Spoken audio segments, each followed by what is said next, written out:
The Gnostics, Part 1C. As discussed in the first lecture on Kabbalah, when the chisel of pure light broke the vessels of lesser light, then the hand of God descended into the cosmos of Isaiah to manifest himself as Adam Kadmon, the cosmic template of mankind. When this happened, the realm of Bariah, embodied as the Bereshit Beth cosmology of the Zohar, which had been below, adjacent to Isaiah, the lowest realm of the four worlds of Kabbalah, and the realm of Yetzirah, which had been above, embodied as the 32 paths of wisdom from the Sefer Yetzirah, switched places. Before the fall, Bariah was below and Yetzirah was above. In this model, Isaiah was the realm of the cosmos created in 7 vast spans of time called cosmic days. Bariah was the Garden of Eden. Yetzirah was the Tree of Life, and beyond this was the realm of Atziluth, comprised of Ayin, Ayin Sof, and Ayin Sof Or. After the fall, Bariah and Yetzirah switched places. Bariah had been below, and the Garden of Eden was a real paradise adjacent to the origin of our own cosmos. Yetzirah had been above, and the Tree of Life had been available at the center of the Garden of Eden and Bariah to anyone in the cosmos of Isaiah who ventured back toward the first day of our cosmos creation. After the fall, Bariah was elevated out of reach from Isaiah, and Yetzirah descended to stand between mankind and the Garden of Paradise in the form of a seraphim, or lightning bolt, brazen serpent angel with a fiery sword. In this model, as each moment passes, the entirety of humanity is propelled further and further away from their origin point as a thought in the mind of God beyond the limit of Ayin and outer Atziluth. Although this cosmological model is based on the Zohar, which can be dated to no earlier than 1st century AD Sinai Rebbe Simeon Bar Yochai, it is here where our quest for the origins of Christian Gnostic thought begins to take form from the words of Christ. In this model, based on depictions compiled from the Pistis Sophia, also called Gnostics the Blessed, the Christ himself is recorded as relating the names and the relationships expressed by this model. Here we see an upright zodiac, vertical line on the left, of 12 traits, horizontal dashes, describes the body of Ima as she rises through the 3 descents, circles along the left side line of Abba, across the 4 realms on the right. The lowest descent is as the Word, above this, the will, above this, mind. Christ himself said he had manifested as Pegera Adamas, another term for Adam Kadmon, and appeared to Adam and Eve in the garden to judge them for their sin. He described that he had a twin brother who was called a child born from Sophia, the Shekinah, or Bride of God, whom Christ called the Autogenes. This twin was the Gnostic demiurge, or evil creator of all, called Samael, meaning the blind, and was the spirit of Satan whom had possessed the accursed serpent, and whom, as such, had bred with Eve. According to the Christ in Pistis Sophia, Eve and Samael bare 2 offspring. One was called Yod-Heh-Vah, the tetragrammaton name of God. The other was called Elohim, the contemporary substitution in scribal colophons for Adonai, an earlier title of God pre-Babylonian captivity. Yod-Heh-Vah was the God of all good, and Elohim the devil of all evils. According to various legends of the Jews collected from oral traditions by Louis Ginzberg in the 19th century, as well as provided in Hebrew manuscript and English translation both by Steve Savedow, late 20th century Kabbalist. There is a book available to this day that originated as a grimoire or book of magic, proto-science, given to Adam immediately after his and Eve's expulsion from the Garden of Eden by an angel described as an Ethiopian in some sources, named Raziel. Supposedly, the book of Raziel described all the visions Adam had once seen while in paradise, but which he would now never see again following the expulsion. This model shows us the combination of several Gnostic apocryphal sources' descriptions to relate them all into one larger model containing them all. In the central portion of the Gnostic model for the events following the expulsion is this tetractys of 10 characters within 3 sectors or zones. In Eden above are Christ as Pegera Adamas or Adam Kadmon, immortal Eve, and the demiurge twin of Christ called Yaldabaoth, meaning the blind. Immortal Eve and Yaldabaoth came together to conceive Cain as immortal and wise. But Cain dwelt in purgatory, and was torn between the twin-headed spirits of Yahweh and Elohim, good and evil, and who eventually succumbed to sin when he himself killed his brother Abel, whom immortal Eve had conceived with Pegera Adamas, Christ. Abel had occupied all 3 realms, living in Eden with Adam and Eve, in the mortal realm with Seth and the fallen Adam and Eve, and finally dying at the hands of his brother Cain in purgatory. Because Cain and Abel were born of Eve while she was immortal, they were giants called Nephilim. Cain was born evil and Abel good. However, the third son of Adam and Eve, from whom we are supposedly all descended, Seth, was conceived after the fall and expulsion from paradise. This diagram is compiled from the description of relationships between these Genesis Torah characters from the Gnostic Secret Apocryphon of John, an apostle of Jesus Christ, from words supposedly spoken by Jesus Christ himself. All of this occurred in and around the Garden of Eden, that is, the realm of Bariah within the 4 worlds of Kabbalah, when it was still below Yetzirah and above Asiyah. Yetzirah was present within the Garden of Eden as the 7 principles expressed on the right, comprised of the middle path of the combined trees of life and knowledge.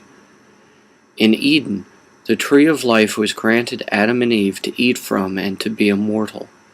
However, Adam and Eve, deceived by the serpent, ate the forbidden fruit of the tree of knowledge, and that resulted in their expulsion from Eden.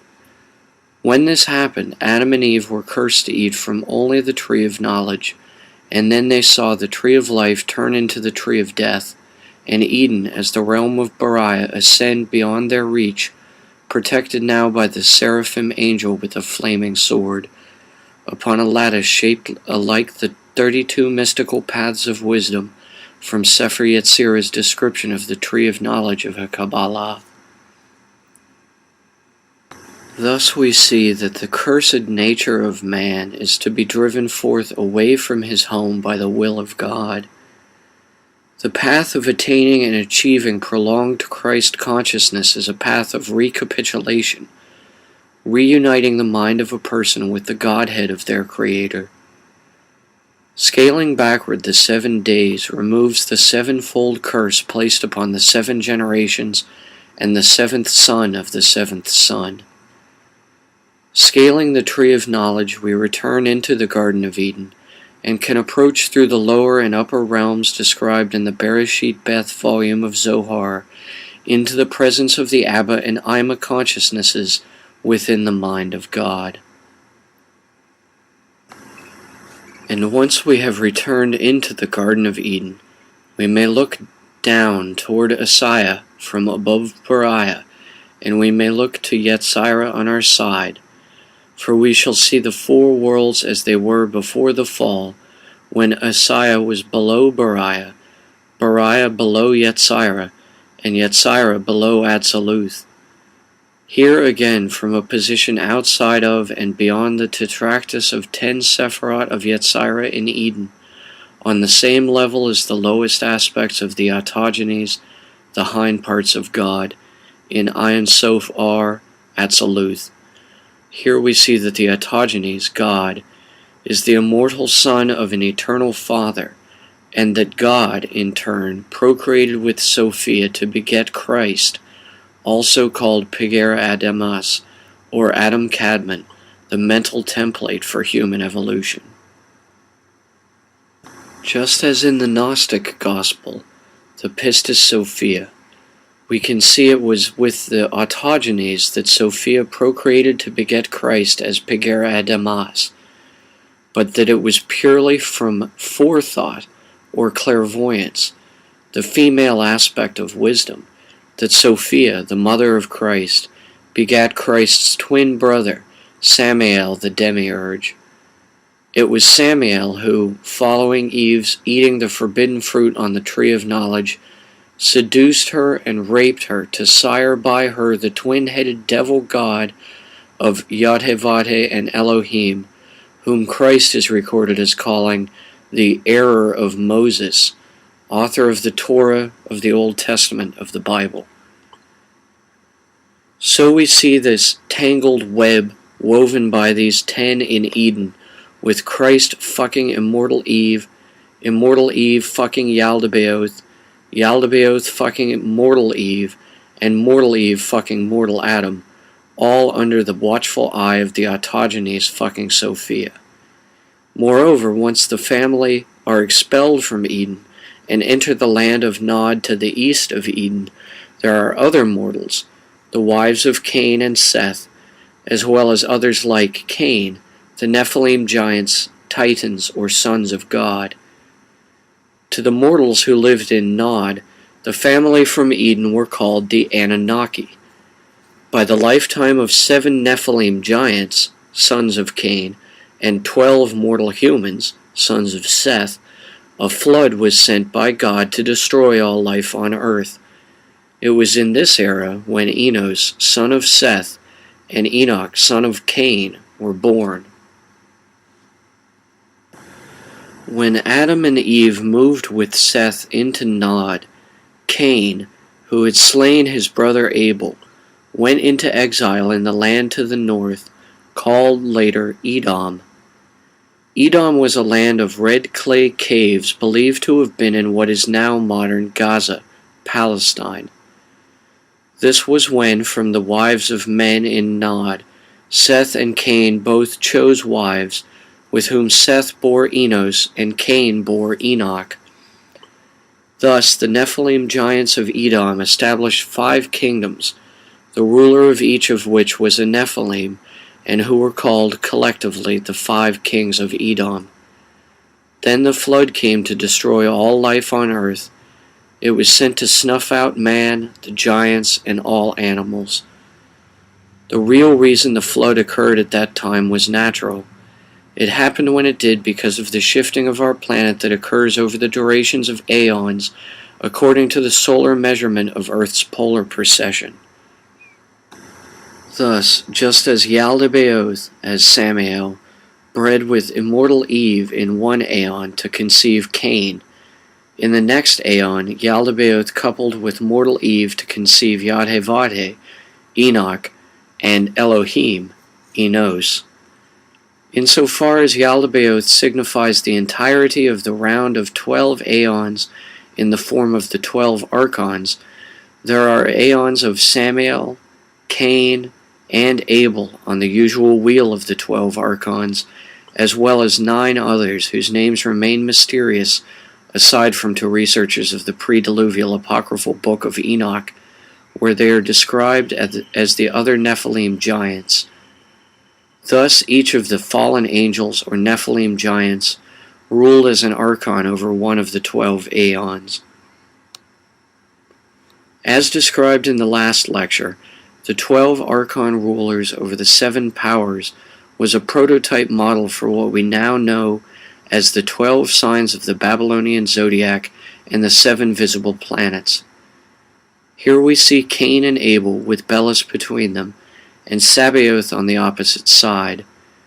This is because it was Samael who conceived Cain with immortal Eve, but it was Belus who conceived Abel with mortal Eve.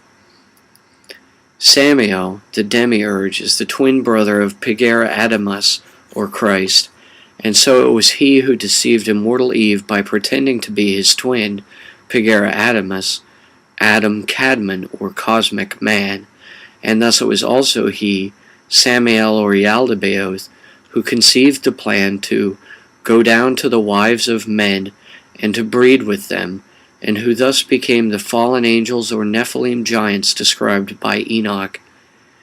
It is said that of those who went along with his original plan, only Sabaoth repented. In Enoch, the name of the leader of the fallen angels, the Anunnaki or Grigori, is Shemiaza.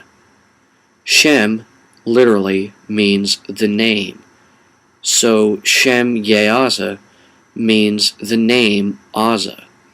Thus it was Azrael, the fallen angel, whom the others followed. They made a pact to go down to the wives of men and make them their own. Shemiaza was their leader. However, eventually, we are told by Gnostic scriptures also, Sabaoth repented. But Sabaoth was Yaldabaoth, who was Samael or Saklas, who was Shemiaza, who was Azrael, who was Raziel. All of these are names for the same fallen angel, cognate to the Christian Lucifer, who became Satan when cast out of heaven at the same time as Adam and Eve were cast out of Eden.